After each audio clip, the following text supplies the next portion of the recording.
Babylone, ancienne ville de Mésopotamie. Au XVIIIe siècle avant Jésus-Christ, le roi Hammurabi faisait de Babylone la capitale politique du Moyen-Orient. Conscients de leur supériorité, les Babyloniens ne tardèrent pas à construire une immense tour à la gloire de leur peuple. S'élevant jusqu'au ciel, la tour de Babel incarnait à jamais le symbole de leur orgueil démesuré. Mais le royaume de Babylone semblait oublier que la puissance divine était supérieure à la sienne. En guise de punition, Dieu priva les hommes de leur langage universel. La preuve était ainsi faite de la bêtise humaine. Le monde se voyait condamné, malgré cette leçon, à répéter éternellement au fil des siècles les mêmes erreurs. Babylone, ville maudite, fut ensevelie sous la colère de Dieu. Konnichiwa! Comme tout genre littéraire, les mangas sont sujets à être adaptés sous d'autres formes, plus souvent en séries animées, compte tenu de leur structure par épisode, mais des fois aussi en film. Et c'est à ça que je m'intéresse, les choix d'adaptation et la transposition de l'œuvre papier au grand écran. Le format cinéma est plus court, donc il oblige à faire des choix, contrairement à une série qui sont plus longues que le matériel original. C'est pourquoi que pour commencer cette série de la case à l'écran, j'y suis allé avec un sujet que je connais sur le bout des doigts, Tokyo Babylone, même si je vous l'accorde qu'il y a des séries beaucoup plus connues. Créé par le studio Clamp, Tokyo Babylone est leur troisième titre après RZ Vega en 1989 et Neju Menso ni Onogai, le voleur au sans-visage, en 1990. Je rappelle pour ceux qui dorment dans le fond de la salle que Clamp est un studio de mangaka, de dessinateurs de manga, fondé dans les années 80 et formé essentiellement de 4 femmes exploreurs au Japon. Donc l'équipe est composée de l'auteur principal Nanase Okawa, de Tsubaki Nekwa, généralement aux arrière-plans et aux détails, de Satsuki Igarashi, généralement au storyboard, au design de certains personnages et aux onomatopées, et de la dessinatrice principale Mokona Apapa. Non, l'autre Mokona. Voilà. Elles sont connues pour leur méga succès X, Chobits et évidemment Cardcaptor Sakura. Donc, Tokyo Babylone a été publié de 1990 à 1993 dans le magazine Wing qui avait aussi publié précédemment RZVK. La série est basée sur une nouvelle de Nanase Okawa parue au milieu des années 80 dans un magazine amateur. La série raconte le quotidien de Subaru Sumeraki et de sa jumelle Okuto avec qui il habite un petit appartement. En plus de sa vie de collégien, Subaru est surtout l'héritier des pouvoirs et des responsabilités du clan Sumeragi, dont il est le 13e chef. Ce clan d'exorcistes protège le Japon et l'empereur de tous les fantômes, des esprits et des autres manifestations ésotériques. Il reçoit ses ordres de sa grand-mère, la 12e chef, sa seule famille connue en dehors de sa sœur. Subaru n'a qu'un seul ami, Sessiro Sakurazuka, vétérinaire de son état. La série tourne autour de 2 histoires. Celle des enquêtes, entre 2, 3 ou 4 par volume, que Subaru mène sur des événements étranges dans Tokyo, et l'histoire d'amour entre lui et Sessiro, qui dure toute la série. Bien qu'histoire d'amour, il faut dire très vite. C'est plus un prétexte à des gags à caractère homosexuel entre un Subaru naïf et crédule, un Sessiro manipulateur et moqueur, et une Okuto qui rajoute de l'huile sur le feu continuellement. Car en réalité, Sessiro n'est pas, et attention spoiler, un gentil vétérinaire habillé des animaux, mais un tueur sanguinaire et froid héritier du clan Sakurazuka qui a pour mission ultime d'assassiner Subaru. Leurs deux clans étant ennemis, mais dès le premier volume, on a des indices que Subaru n'est peut-être pas ce qu'il prétend être. Tokyo Babylone est typique des mangas de Clamp. C'est un shonen, une manga pour jeunes adultes, classique, mêlant enquête policière, ésotérisme, magie et horreur, avec une bonne dose d'humour. Néanmoins, la dose d'homosexualité que Clamp y injecte est une façon pour elle de tordre les conventions. L'œuvre est considérée comme un shonen ai, du yaoi, manga avec caractère homosexuel, mais sans sexualité dans le cas de Tokyo Babylone. Mais surtout, Tokyo Babylone est une critique sociale et un portrait sociologique percutant de Tokyo du début des années 1990. Un mélange entre City Hunter et Osishima.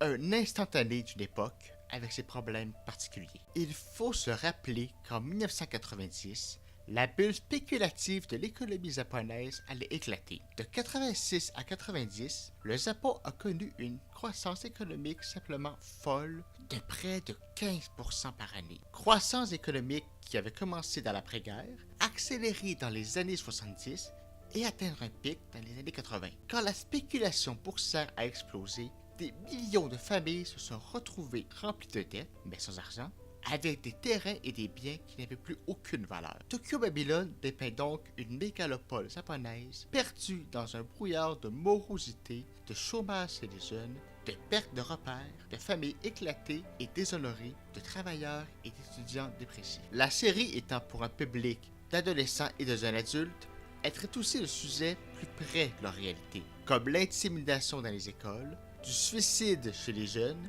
de l'exclusion des handicapés et des étrangers. La série traite finalement d'une société en mutation qui a atteint son apogée et vit sa lente récession. Son déclin pour avoir voulu toucher le ciel, une cité punie par les dieux de son trop grand orgueil comme la mythique Babylone antique. D'où le titre. Bon, le film maintenant. Pour comprendre le film, il faut comprendre le ton de la série. Une des meilleures abordant des sujets sociaux que j'ai lus, avec Bouchetti, Blessure nocturne et Osishima. Sorti en 1993, la même année que la fin de la série, Tokyo Babylone 1999 est un film d'horreur de Yuji Yanada, un réalisateur et scénariste de films d'horreur de série B.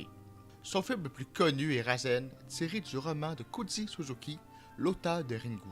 Et si, justement, le film Ringu a fait connaître le horreur aux Yurai partout dans le monde, ce courant avait commencé bien avant, avec entre autres Tetsuo, ou avec des films précurseurs comme Kwandan et Onibaba. Le concept du Yurai est de moderniser les bases des fantômes japonais en transposant les codes du folklore dans un environnement moderne et technologique. Le film prend place 5 ans après la fin de la manga, et il se divise en deux trames narratives. D'un côté, Subaru qui veut retrouver Setsuro pour se venger. Se venger de quoi? Ça, il faut lire la manga pour le savoir. Et de l'autre côté, toujours Subaru qui doit enquêter sur une série de meurtres étranges commis par un groupe d'adolescentes à l'aide de magie noire. Ces étudiantes qui sont en plus sous l'emprise d'un gourou.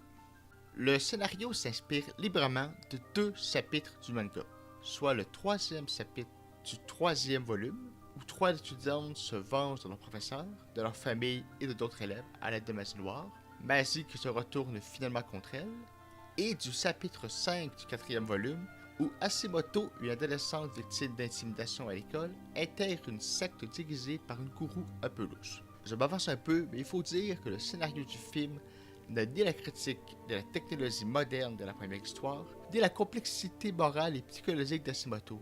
Le film met en scène des adolescentes parce que c'est le public cible, sans plus. Pour en revenir au film et parler un peu de la distribution, Subaru est joué par Toshohide Terasaku, un acteur qui a surtout joué à la télévision japonaise et dont c'est le premier rôle majeur. Et Setsuro est joué par Wataru Shiodo, un comédien de cinéma habitué au 2e ou 3e rôle. Les deux acteurs font un bon travail dans leur rôle et font ce que le scénario leur demande de faire, comme la plupart de la distribution, même si elle est plus anonyme. Terasaku campe un héros timide et réservé convenable, et Shiodo apporte assez de charisme à Setsuro pour le rendre inquiétant et diabolique.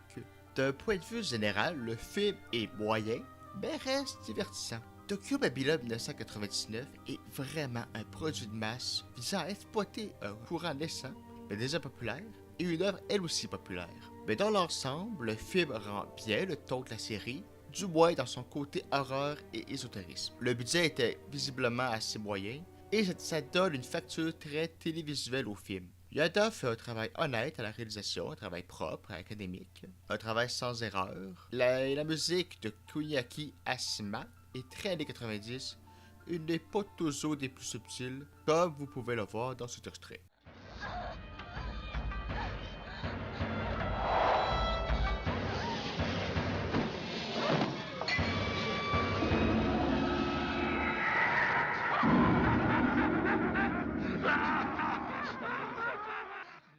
Les quelques effets spéciaux du film, pour rester dans le même extrait, sont honnêtes. Pour un film japonais de 1993, j'ai vu pire. Ça donne un petit film d'horreur classique et vite oublié. C'est dommage parce que dans les mains d'un réalisateur plus inspiré et avec un scénario plus poussé, le film aurait pu être pas mal du tout.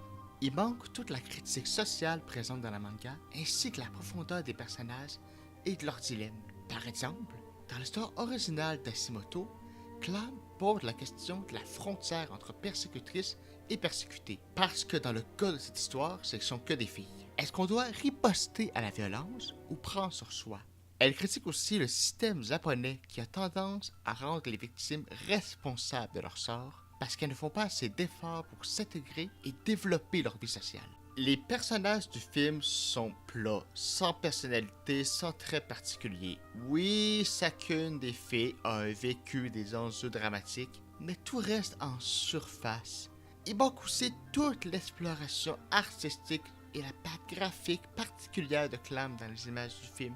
Tokyo Babylon, dans sa forme manga, est très cinématographique dans sa structure narrative des images. Plus que dans bien des mangas, les images sont très codifiées et lourdes en sens. Ça peut être des plans dépouillés où la victime est seule dans sa case, des persécutants sans visage et anonymes, l'utilisation de plongées, de contre-plongées, de contre-jour afin d'amplifier la puissance des personnages vis-à-vis l'héroïne perdue. Tout ça, ironiquement, est absent du film, qui a une facture classique et académique sans risque. L'œuvre est simplifiée au maximum pour n'en garder que le côté horreur.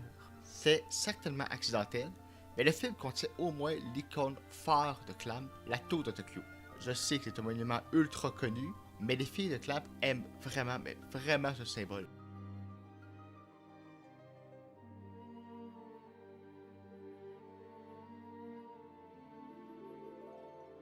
Je vous ai mis quelques exemples, mais il y en a beaucoup plus. Je sais que c'est un clin d'œil facile, mais bon, ça m'a plu. Il faut noter par contre que les membres de Clamp ont participé au scénario du film et ont produit diverses images promotionnelles. Elles croyaient vraiment au projet, mais visiblement, ça n'a pas suffi. Le film n'a jamais eu droit à une sortie en Occident et encore moins un DVD. Il est très difficile à trouver. Vous pouvez toujours trouver une version VHS ou cassette sur eBay Japon ou des sites spécialisés japonais.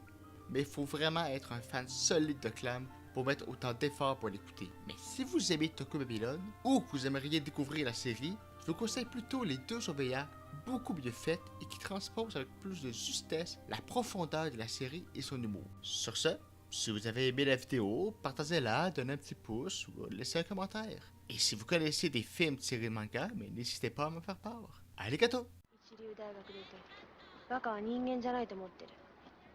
自分だってただの教師のくせにくだらない理由で何人も学校退学になってる。自主退学って名目でね。有罪よ。